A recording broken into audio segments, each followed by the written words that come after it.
ఈరోజు విద్యా ప్రవేశ్ 90 డేస్ ప్రోగ్రాంలో భాగంగా కాగ్నిటివ్ డెవలప్మెంట్ యాక్టివిటీ కింద లావు సన్నం అనే కృత్యాన్ని నిర్వహించుకుందాం.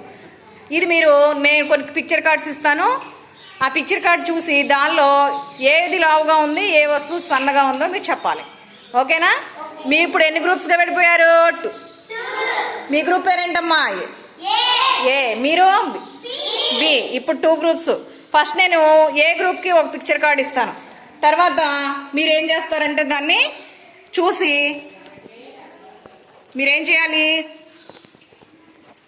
చూసి దానిలో లావుగా ఉండేదో సన్నగా ఉండేదో నాకు చెప్పాలి. ఫస్ట్ ఏ దీనిలో చూపించు, దీనిలో లావుగా ఉన్నది, సన్నగా ఉన్నది.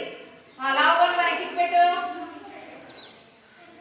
Very good. లావుగా ఉన్నదానికి కనకం టిక్ పెట్టింది కాబట్టి కనకానికి 1 పాయింట్. ఏ గ్రూప్ కి 1 పాయింట్. రాసుకోండి మీరే. బి గ్రూప్ కి ఒక పిక్చర్ ఇచ్చాను చూడండి. ఇందులో లావుగా ఉన్నది ఎవరు చూపించాలి, సన్నగా ఉన్నది ఎవరు? సన్నగా ఉన్నాడు టిక్ పెట్టు, సన్నగా ఉన్నాడు టిక్ పెట్టు. కరెక్ట్గా పెట్టాడా? పెట్టాడా స్టీఫెన్? పెట్టాడా కదా? మీకు ఏం లేదా? రాసుకుంటాం మరి. ఓకే, బి గ్రూప్ కూడా 1 point. Next picture card goes to A. చెప్పాలి, దీనిలో లావుగా ఉన్నది, సన్నగా ఉన్నది. ఆకాంక్ష చెప్పు. సన్నగా ఉన్నదని టిక్ పెట్టు. పెట్టాలి ఫాస్ట్. చక్కగా పెట్టిందా? ఓకే. అలాగే ఆకాంక్ష అంటే 18కి 1 పాయింట్. నెక్స్ట్ ఇక్కడ పిక్చర్ చూడండి. చెప్పమ్మా, దీనిలో సన్నగా ఉన్నది, లావుగా ఉన్నది, లావుగా ఉన్నదని టిక్ పెట్టు.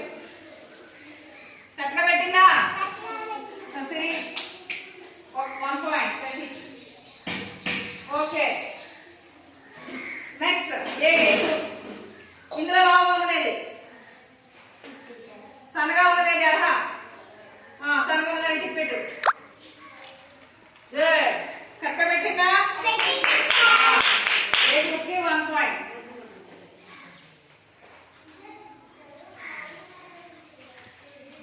నెక్స్ట్